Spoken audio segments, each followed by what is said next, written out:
that statement that from the Bhagavad Gita. It's always there, that only a simpleton thinks that the discipline and the philosophy are two separate things. The learned know they're one and the same. And so it's something so key and difficult, easy to miss, right? So, and to me, it means that what is in this text, the Yoga Sutras, every single one, 196 of them, every one is pertaining exactly to that thing I do in the morning. And so when I look at that, that's what I'm trying to find from that. How does my folding forward in Surya Namaskara relate to this sutra? How does 117 translate into practice? Okay, so we'll just detail that 117, just what does it say? So in the sutras, they come in groupings. Okay, and the first chapter is called Samadhi, and that is its subject, the eighth limb. And so it tells you that in the first grouping of sutras, that yoga is this stopping of the activity of the mind. Okay, and it's called nirodha, yogas chitta vritti nirodha. So that nirodha means cessation or stopping. And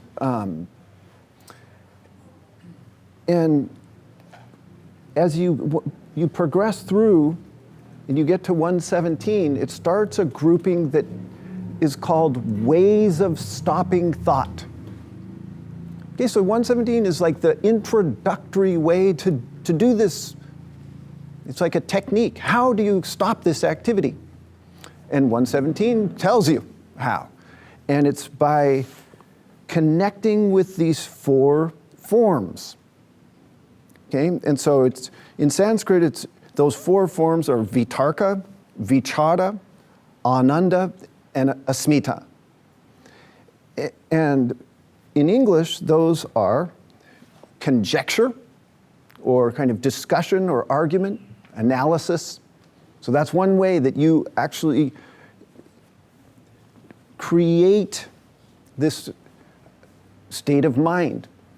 Okay, and with the Yoga Sutras, it's an interesting thing is that there's so many overlapping terms, so many synonyms.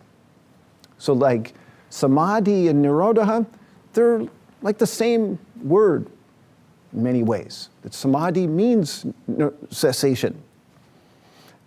Okay, and so this 117 is actually telling you, it's giving you an entry into samadhi, into the how to focus the mind. And so this one way is through this conjecture or argument or discussion. The second way is called vichara, means reflection. Okay? And the third is ananda. So it's through a feeling of bliss or completeness. And then the fourth is asmita, through a sense of I-ness.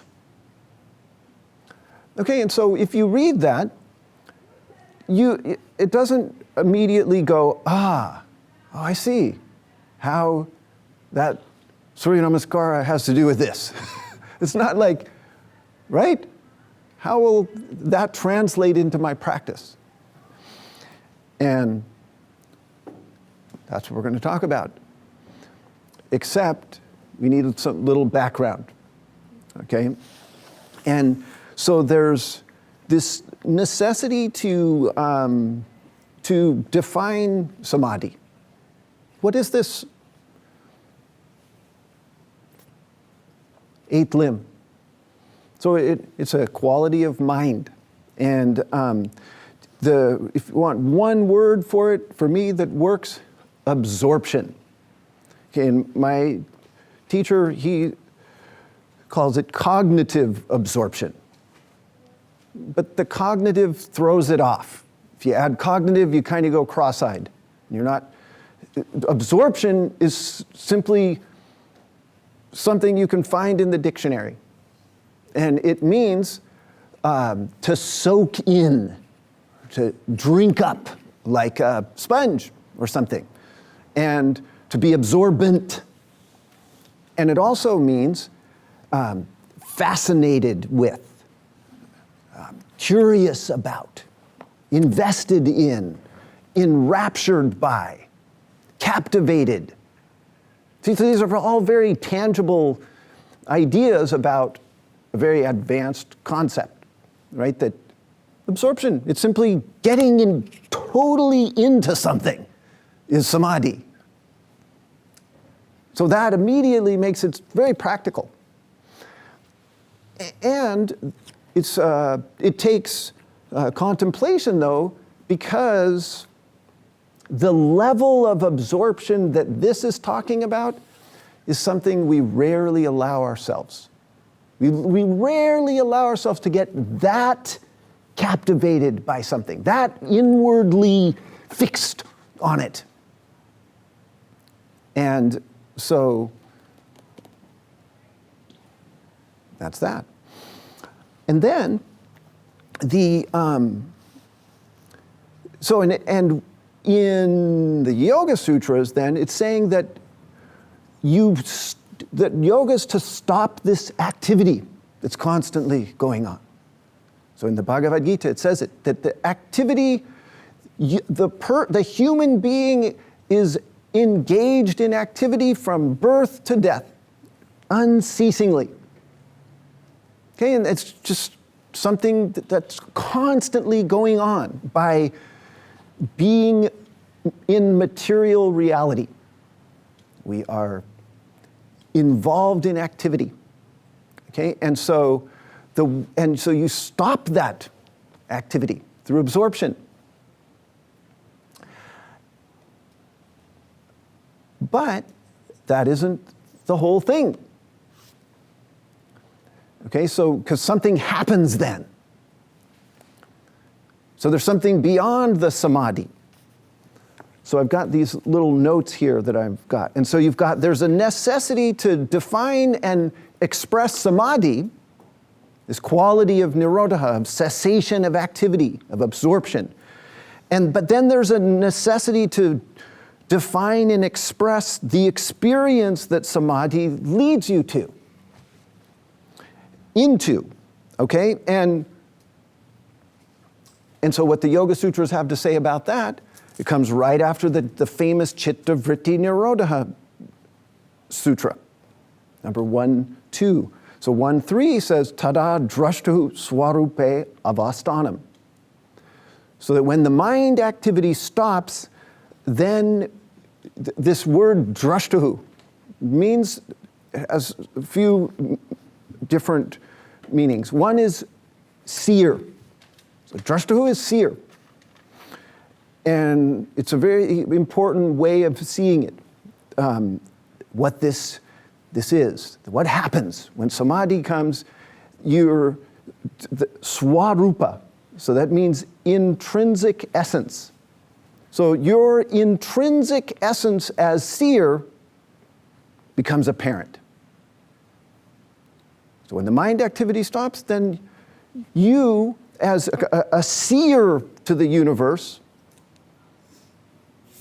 the reality of that you experience.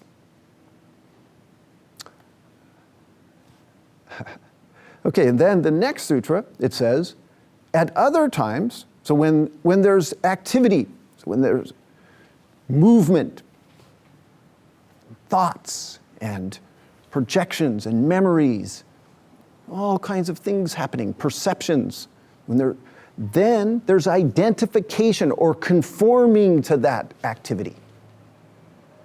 So there's associating self with the activity rather than what exists behind that activity, which is this idea of drashtu or seer. Okay, and so both of these, there's a necessity to contemplate. It's like you have to perform japa mantra on them. Japa is repetition. Mantra is a device for meditation. So you have to turn it over in your mind, introspect, and analyze, examine, dream about, envision. What is this absorption? What is it talking about? What does it mean to me to stop the activity? And then, what is this experience that it's trying to lead to? What does it mean to be a seer? This drashtahu, or another word for it is purusha, means person, or spirit, or consciousness. It's easy to go cross-eyed and to divide the philosophy from the practice. It's like, whoa, what is this? How does this relate to Surya Namaskar, to standing poses, to doing shoulder stand? Exactly in that moment. And you consult the Hatha Yoga Pradipika. So you use this, this is a sacred text, a kind of philosophical text on Hatha Yoga, which is what we do with the Ashtanga. Okay, and it's an excellent companion to the Yoga Sutras. And it starts off immediately giving you, helping you appreciate what you're undertaking. Because it says that the very first thing this text says is that the person that wrote this, who's Shiva, it's written by the god Shiva, he expounded on the knowledge of Hatha Yoga, which like a staircase leads the aspirant to the high pinnacled Raja Yoga. So that's the very first line. So the Hatha Yoga has been presented as to climb the staircase to this high pinnacled Raja Yoga. And what is Raja Yoga? Synonyms, right? So it's another word for Samadhi, for Nirodha. And although then the next stanza lets you know what you're in for, because it tells you that owing to the darkness arising from the multiplicity of opinions, that people are unable to understand what is Raja Yoga. It's like, what is this Samadhi? Holy cow. And so it says that the compassionate author of this has presented the Hatha Yoga Pradipika to enlighten, to shed light on the subject. Right? So it's not easy to know what this darn Samadhi is, or Raja Yoga, or this state that yoga is leading you to. It's hard. And so then you are given this Hatha Yoga, this Ashtanga practice, these physical doings, asana, pranayama, mudras, bandhas, and these things that you can really grab onto and use to climb. So it's like climb up the stairs to that perceptual state of this, how you're perceiving reality.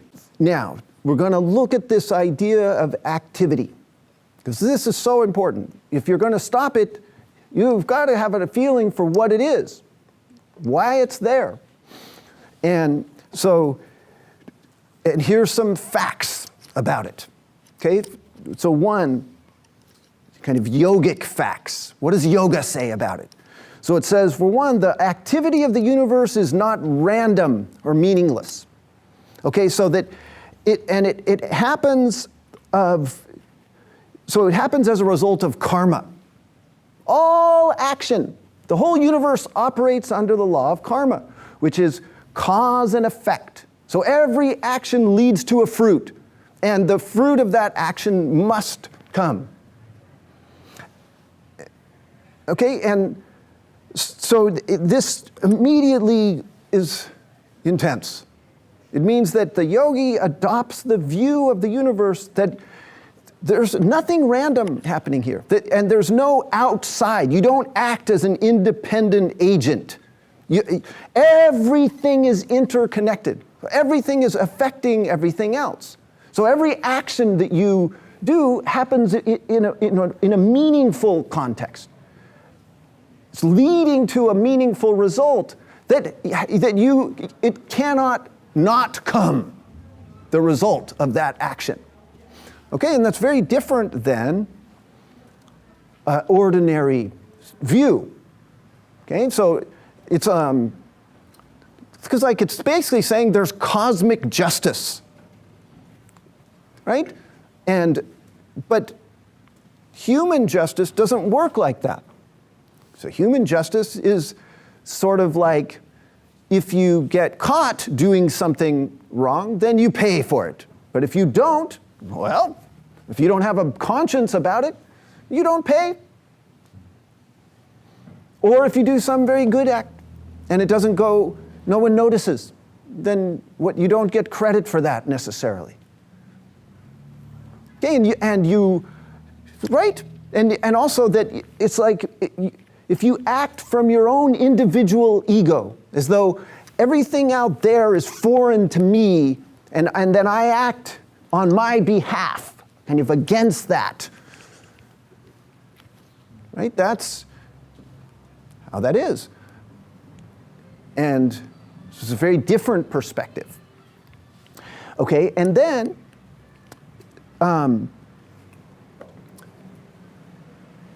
it happens that so this activity that's happening, it's so that you have the seer, which is this purusha, the authentic self, and then you have the seeable, which is the material universe. Okay, so and that's everything that you can see, sense, everything out here, including your body, your mind, your thoughts, your personality. So it's all the seeable. It's all karma. It's all action flowing. So, and it's not random. In fact, it's very regular. It's cyclical. It's conceived, born, lives, dies, and then it recycles endlessly. All of it, all materiality is in a constant flux, always changing. And that's what we are. And so here we are as these conscious entities that are made of the material that's constantly changing. But behind that, we're this eternal thing, because that's part of the seer. The seer is separate from that cyclical activity. It's different than, other than. So the seer, as seer, you're never born and you never die. So it's a presence or a consciousness that always was, is, and always will be. There's nothing, it can't be destroyed because it was never created. So this idea, though, that of karma, we got to visit that for a little minute. This is where you're trying to stop activity. Because every action is leading to a consequence, to another action. And it's very vividly illustrated in the mythological figure of Yama, the god of death. Okay, so Yama, it means, just like the first limb, restrain. So Yama's the ultimate restrainer, right? No material lives on and on and on. No one in a material body. No, there's a restrainer that comes and brings death, ends it, as part of the natural cycle. And so Yama's, and because of that attachment to the material, right? So remember that Sutra 4 where it's saying that when there's activity, we're attaching to that activity and identifying ourselves with it. So that the thought of that ending brings fear and holding. And so Yama is aptly depicted as, he's a very formidable guy. He's like he's got a black or red cloak on. And he rides a black buffalo. And he carries a noose. Yeah, he's like the Grim Reaper. He's got that scythe. He's going to chop you down. And when your times comes, he comes. And he drags you with that noose. He lassos you and takes you to the underworld, where you go before him and his scribe. His name is Chitragupta. Means rich in secrets. So the scribe has the tally of every action you ever performed, waiting there, list up, okay, let's have a look.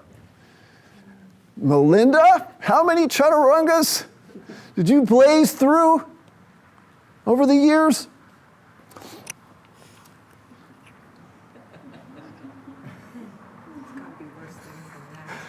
A lot worse things. No, it's terrible, a reckoning. You have to face your past, your mistakes.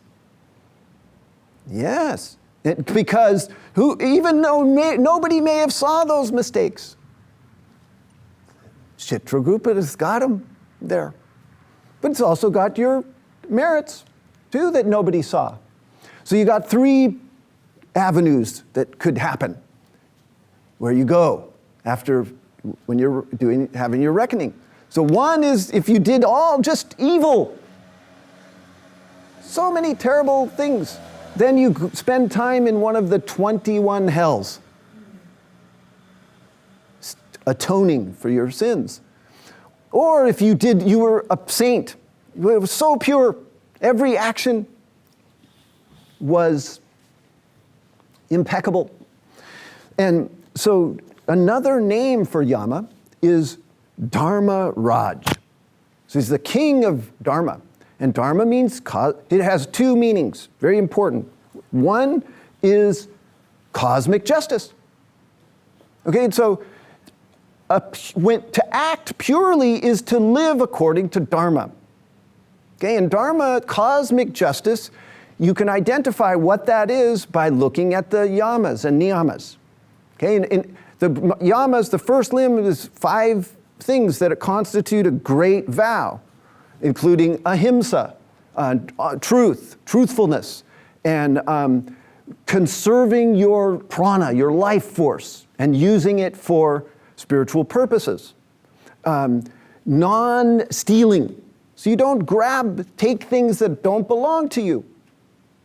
And simplicity, so you have a simple life, not greed and based on material gain. Okay, so that is, when you live a great vow, according to the yamas, then you are kind of upholding cosmic justice and not building karma for yourself. But there's another very important aspect to this Dharma. Okay, and it goes to the wording of the sutras as seer. Okay, so when all that activity stops, when you stop identifying with your body and all your personality traits, you become a seer. And that is a very individual thing. Okay, and so to me, you have a personal Dharma. It's not only that there's an external kind of set of laws you're trying to live according to. You have a personal Dharma that James Hillman, he calls it the innate image of self. Okay, and it's just like that word, swarupa, the intrinsic essence. So you have this innate image that you're born with of self. Okay, so you're born with this fully complete image of the person that you're meant to be or to become. Like the acorn, it's called the acorn theory. So that acorn within that is the blueprint of the whole oak tree. All the trunk, the branches, everything, right? And the same, you have this seed, this very complete version of yourself that you come into the world with. Okay, and then you spend your life attempting to get at that, to know what it is, to express it, to bring it into the world, to manifest this kind of original seeing. And so Alan Watts, amazing scholar, Eastern philosophy, one of the pioneers, and he talked about Purusha. So that's another word for the seer, and described it as a cosmic being. So Purusha means person, and it means that the entirety of existence is contained in the body of one gigantic being. Okay, and nothing can be outside the skin of that being. Because then you'd have a kind of, there's a Purusha to the Purusha. So there's a place where it stops. So it's all contained, the entirety. And that's you. That's your Swarupa. Not this little body, this little ego, this little sack of skin that we are so attached to and holding on to. No, we're the whole thing. It's all one thing happening, and that is us. And though every person that comes out with the consciousness their dharma is to try to see itself as that. But that's impossible. Because if you think about it, you have never seen yourself, right? Because looking in a mirror is very different than seeing yourself. That's a reflection of you. But if you were to see yourself, you'd have to be like Coyote, that Native American trickster. He does all kinds of really wild things. And so he might actually decide, well, I'm going to see myself. And so he'll take his eyeball, pull it out and try to turn it around. And then he's got a bloody socket there, and he can't see himself. So it's like trying to see yourself is like trying to bite your own teeth, trying to touch your own. How shall you do it? So it's a very interesting proposition that the universe is up to. So in each one of us, we have this dharma of becoming seer, trying to see ourselves. And it's as though it's so impossible that we need your version and your version and your version. And we keep trying to see. When you're a seer, it's an original thing. It's never, the way that you see the world when the mind activity stops is unlike anybody else has ever seen it, is seeing it, or will see it. Okay? So, keep that in mind. And then, okay, so back to Dharma Raj, right? So if you manage to fulfill Dharma, then what happens is you're removed from Prakriti. You're removed from the cyclical activity of the universe. It's called not returning. So you don't join back into the cycle of matter anymore. You're just a pure seer. Now, to a person that's attached to a body, that sounds horrible. Like, what? So there's no reincarnation? I'm not going to be born again? It just stops? That's the ultimate? Okay, so we still are not, we're starting to build the bridge to Sutra 17 that takes us to how does that translate into practice? That's where we're headed. And so, now, this in terms of as a yogi, then what you're working on is to dissolve rather than accumulate karma. Okay, and that's this whole idea of stopping activity. Okay, and so here's a few ideas about that. One is obvious, that anything that goes towards Dharma, either prong, either towards the living according to the kind of universal spiritual laws, or your personal Dharma, is a karma dissolving, that is leading towards Samadhi, towards a clearing of your mind, and towards kind of inner peace. Okay, and anything that goes away from Dharma in either of those, so anything that is contrary to the spiritual laws, and anything that's contrary to your own Dharma will add karma. It'll make a mess. Okay, so that in this idea that action that is impure or faulty leads to more action. The milk analogy. So if you're walking across the room with the glass full of milk, a nice white liquid, and you trip, wow, it goes all over the furniture. Then how much mess you have to clean, right? So many more actions then become necessary to address that action.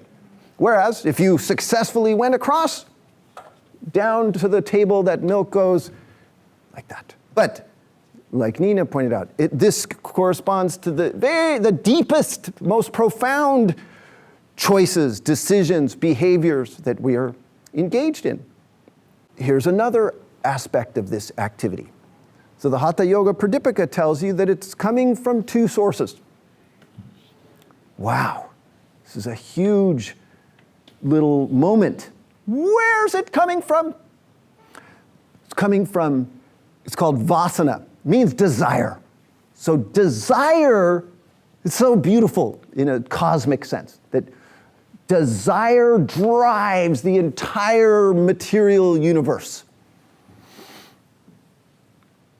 Very deep in one, like the vasanas desire that you come out of the womb with certain bents and tendencies already. You don't come out as a clean slate. Vasana. It's like samskara, but deeper. It's like from birth. Okay, then the other is prana, respiration. So the movement of life force within you is generating this activity. And then it says that to dissolve one, or to get a control of one, both are dissolved. Okay, so it's meaning that those two are working in combination with each other. Your desire and the movement of prana are creating this activity.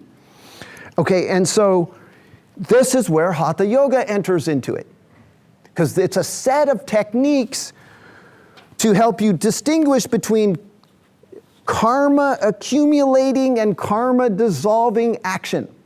So it's called yoga is skill in action. So through Hatha Yoga, you learn to direct your desire into dharmic channels. So karma accumulating activity, the Yoga Sutras gives you a help with that, because it identifies, it's called klesha. So it's called affliction. There's 5 kleshas that are called root causes of pain. Okay, so, and those are stirring up mind activity, creating karma. Having you identify with your temporal body rather than your eternal consciousness. And you could say that the kleshas, when you respond according to those 5 kleshas, your desire is being misdirected. It's just that simple. Misdirected desire brings root causes of pain into your reality. And those, here they are, those 5. So the main one, the root of them all, is called avidya. Like video is knowledge or seeing. Avidya is the opposite. So it's to not see the spiritual dimension of existence. So when you lose track of that spiritual dimension that is what is the core of life, that brings pain, brings action that is unskillful. Okay, then the second is asmita, means ego, improper I-ness. So, and there's two ways that can go. So it's an inflated ego or a deflated ego. Okay, but both are this imbalance of I-ness, and it's associating yourself with the wrong thing. And so the inflated ego is when you think you're more or better in your conscious mind, that somehow that you're behaving as though you're better than you are, even though it's a compensation for feeling not good about yourself. Okay? And then deflation is the other way, where sometimes we're so self-effacing, so humble, and falsely humble. Like, oh, I could never do that. And yet, there we are in our mind thinking they're both kind of poles of the same thing. The deflated ego and inflated are kind of one and the same from different ends of the spectrum. Okay, and when we're in that place, pain. Okay, and then you can see, we're going to talk about it in a little bit more detail, but you can start to see where practice enters now. Okay, because you start to look at your own actions in everything you do in terms of this ego. What is my I-ness investment in this?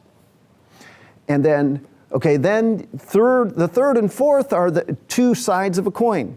Raga and dvesha.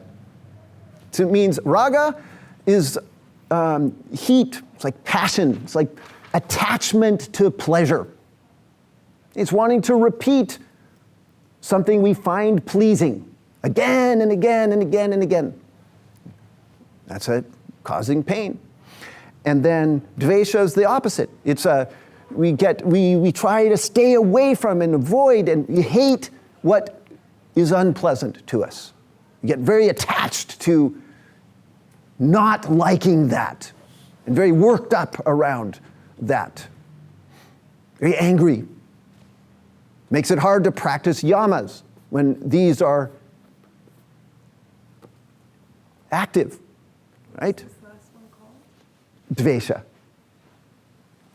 Okay, and then the last is abhinivesha, means fear or clinging to life. So it's a fear. So when we respond with fear, it's causing pain.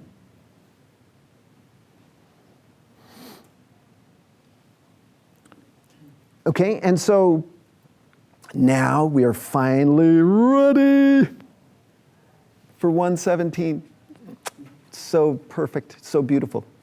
Because, so in order to really get at this stuff, this kind of differentiation and discernment about what is actually taking place inside of me, you need a practice. Okay, and that's what sadhana is. You have to have a formal, daily place where you go within yourself to a discipline, a training. And that training is made up of the smallest tasks. Okay, the more, quote, meaningless, the better. Because why? Because for one, it's humbling. And that idea that activity, so that this is a very strong statement from the Bhagavad Gita. You can miss some of the most important things easily, But the idea that we are acting from the moment we're born till the moment we die, that it's constantly going on. It's all, and it's most of it, almost all of it is relegated to the background. We stop noticing. And we also start to think that like the happiness we want, or the fulfillment, is something grand. It's something like really big out there that we're gonna get. But that's not how it is. The spiritual discipline shows you that you've got to use the smallest little thing to see the activity, to relegate it to the foreground to bring it to the foreground instead of having it continually by default be in the background. It's a very cool thing too, that life has that built-in paradox. Right? We're talking about the most profound thing. Like, why am I alive? Right? The biggest question. And yet, how you take your arms up in Surya Namaskara is how you're going to answer that question. With the very smallest things, how you stand, how you breathe, how you're orienting your palate over your pelvis, how you're extending your arm or your leg, how you're perceiving the form of the asana that you're doing. Because it comes down to absorption, right? That samadhi is the technique that stops thought, that leads you to understand your identity as seer. And it's just simply to be captivated by. Okay, and so that practice has got to grab you. It's got to like fire your imagination. And that's where this connecting with four forms comes from. Okay, and so, and to some degree it goes stepwise. That the first one is the easiest, and the last is the hardest. So we're going to take it that way. So vitarka, it means this discussion, or to kind of argue. You measure. You go, is it this or is it that? And the reason that Sushumna, it's called the middle channel, and it says that all the tantras, all the yogic practices are based off of this kundalini, the middle channel. And it's because it is the middle between pairs of opposites. And so this conjecture it's simply interfacing with your small project, like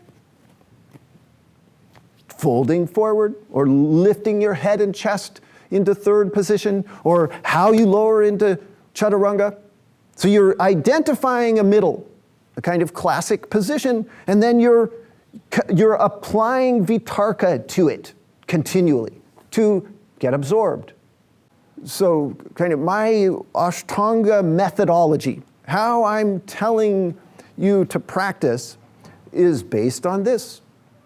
So that because you have the perfect setup, your very own body, the most simple thing, doing the most basic things that it does.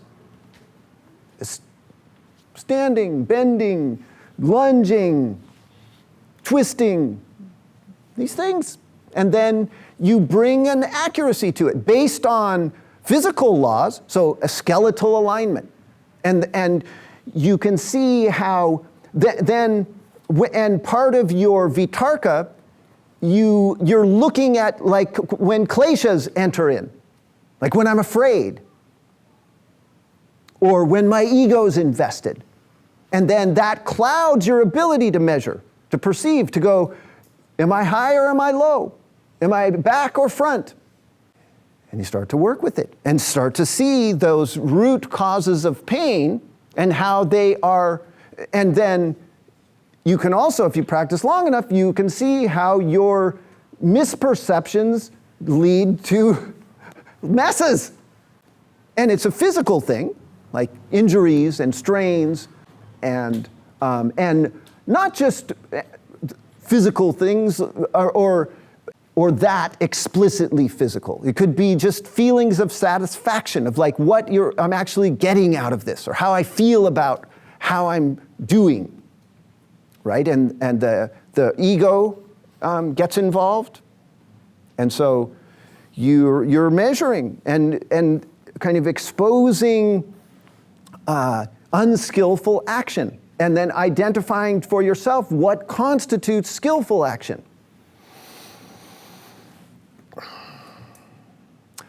And this is one of the main, especially as a beginner. And they say that you're a beginner in Hatha Yoga for the first 7 to 10 years of practice.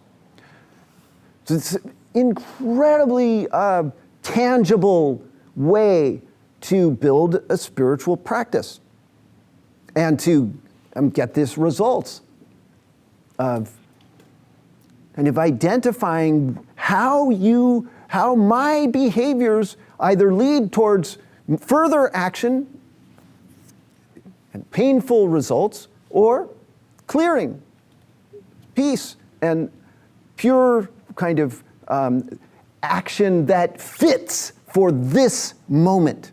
Because that's what you're looking for. You're looking to arrive in the moment now and respond appropriately in a fitting way that doesn't lead to some kind of mess. And repetition then is tricky, right? Because you have to repeat very skillfully with learning in mind. So that it's each time you're learning from the repetition. Because otherwise, it's just repeating.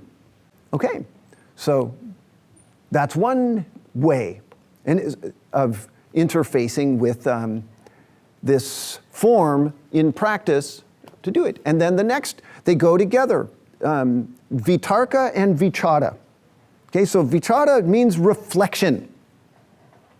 So it means receptivity. Okay, so in like opposite quality. And it's likened to this. The vitarka is the striking of the bell. So it's a very active kind of bang. Vichara is the listening, the tone. So the tone and then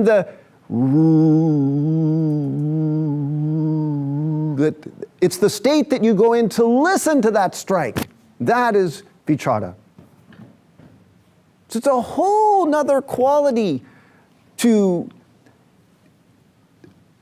form to connect with when you're practicing. So you're not just comparing, analyzing, measuring like that. No, there's some piece that's back, that's calm, like a mirror, just simply listening to it, seeing it, feeling it, creating an emptiness, a spaciousness for it to happen. Because you can't be all do, will, effort. No, there's a part that's very calm and reflective. So I like that idea, and receptive. Just receiving the thing that you're doing. Receiving your action as a means of absorption, of becoming fascinated with what you're doing, captivated by, enraptured with. Right? So it's so nice. Such a gives. Then it's got way more range, and able to answer to more aspects of you, more a complete like who you are or what you would care about, what you would get invested in. This idea of kachati. Okay, so it says that of all the techniques, the Hatha Yoga techniques, they're all predicated on this one. Ka, it means an element of space. Chara is maker. So the palate is the space maker. So when you awaken your palate, when you get a discerning palate, when you orient from the palate, then space arrives. And this is vichara. This is the receptivity, the kind of emptying out around what you are doing. The kind of dropping of placing importance, so much importance on vitarka. Okay, and it says, when you get that image of Kachari planted in you and embedded, then it changes the shape of your mouth. It's actually a different feeling of being in your body in that part. And it changes a different awareness of drawing breath in. So awareness resides in ka, the space that is called the root of the palate. And then it helps to locate Shushumna, this central axis. And it has an effect on all the senses, so that there's a receptivity in the inner ear. Okay, and so that's a very different, the idea of hearing or listening, it's not coming from out here, in the outer ear. It's deep in there. And so it's a whole different quality of attention. And then it's a more central and inward as opposed to outward or superficial. And the same to get that quality of the eyes, you, instead of trying to see, if we're not careful, we'll just kind of orient seeing from the eyeball, from the front. And you can see it in somebody, it's very pronounced when they are bug-eyed. You see people that are like, but this receptivity, see, you have that optic nerve, it goes back. So when you're take in light, it actually has to go way back to the back of the brain and then forward. So this kind of receptivity is a very deep thing. It's connected to the senses and sensing in practice. Okay, then the last two, which it becomes more and more subjective, personal, individual, the further in you go with connecting with these four forms. Vitarka, there's an objectivity about it. Like you're comparing off of anatomical body planes, right? And off of joint function and skeletal positioning. It's like pretty universal. It's not that, everyone's got an individual skeleton, but generally it's very much easier to have an objective kind of orientation. And then vichara is immediately more subjective. What is receptivity or emptying out? But then ananda comes. Bliss. Bliss. This is the genius of the Yoga Sutra, is that talk about two things that captivate us as human beings. One, pleasure. Right? Anything we like, we'll get into.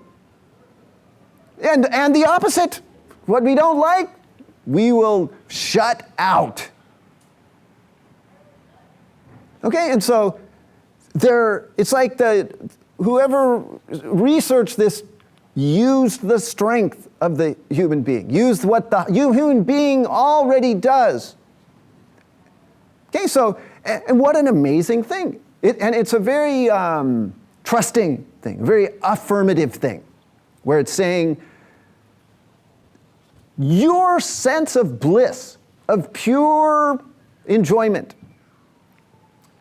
matters for bringing about some absorption and stopping this activity of the mind that's obscuring the reality. It's a very welcome thing. It's just plain and simple. You got to like your pose and make that a leading aspect to what you are doing. and something that you get captivated by. And that's why I love one of the meanings of absorption, enraptured by. You go into rapture because how you're doing your pose. And that, right? What an amazing thing. But you have to be careful. It's a very dicey thing because we're talking about desire.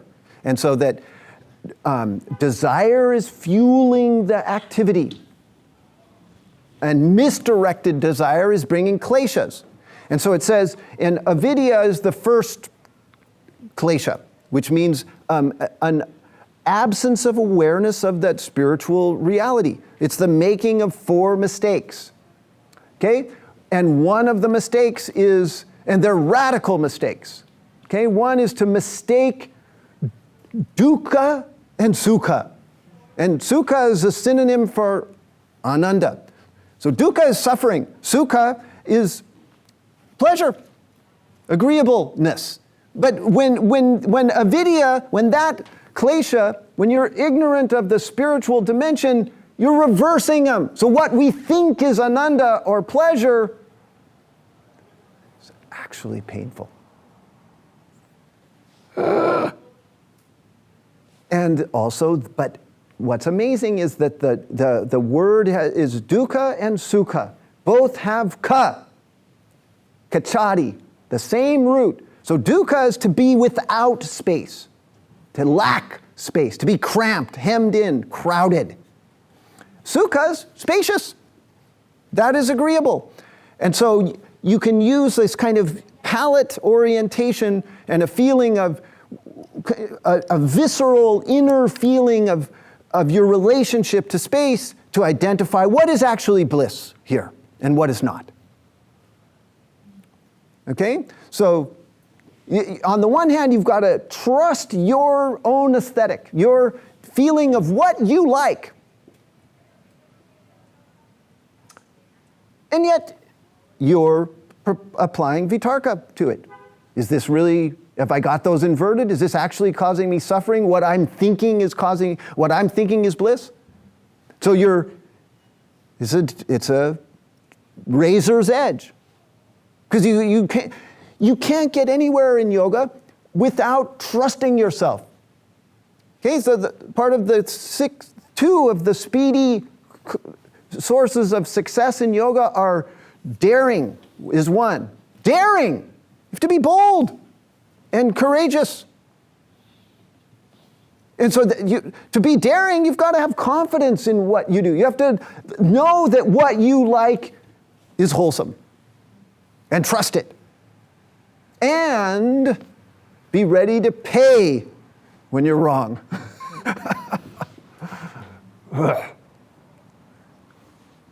And learn from it. And redefine what constitutes bliss or sukha as you gain experience. Okay, then the last one is, again, it's potentially even harder than discerning about enjoyment is this quality of asmita. So remember, asmita is a klesha. It's a root cause of pain when it's imbalanced. When I think my body, my thoughts, my memories, my fantasies, all my perceptions, when I think that is me, and I'm this little body against everything out there, that is a klesha. And then the whole deflated ego, when I don't feel good about myself, then I will distort my sense of I. I will have delusions of grandeur, or I will become depressed because I'm so bad or wrong, and all that harmful self-criticism and things is coming from an ego place, a deflated ego. But this is different. This is purusha. This is me as seer, me realizing my dharma, that the individual spiritual contribution that I'm meant to make by being alive. I have to assert that. And so your posture has to reflect that, this ownership, this kind of, this is my pose. This is how I am striking this stance in this moment. I'm expressing my spinal gesture in this way, and I'm claiming that. So it's I-ness, it has this aesthetic to it that goes with ananda, with bliss. That what I find blissful, there's a beauty aspect, and it's also it's my own aesthetic, and that's dealing with this kachati, with the palate. So to have a discerning palate is to decide what do I like. And in that way, it doesn't matter what anyone out there thinks. Or their opinion, no matter how important, it's still not as important as my very deepest sense of I-ness within me. And think of all the subjects we get absorbed in. We're in a constant monologue with ourselves about us, right? It's constantly I, right? We're just going through our story. The subject is me, right? And so we're taking advantage of that and turning it into an actual spiritual expression of spirituality by taking it to a highest level. So it's not a base kind of ego-driven I-ness. No, it's an I-ness that knows that it is everything, that there's nothing outside I. And what a way to do a yoga posture with vitarka, vichara, ananda, and asmita, to connect with those. Right? What? Holy cow! What a Yoga Sutra! What can you believe? I just can't even believe it. I just blows my mind.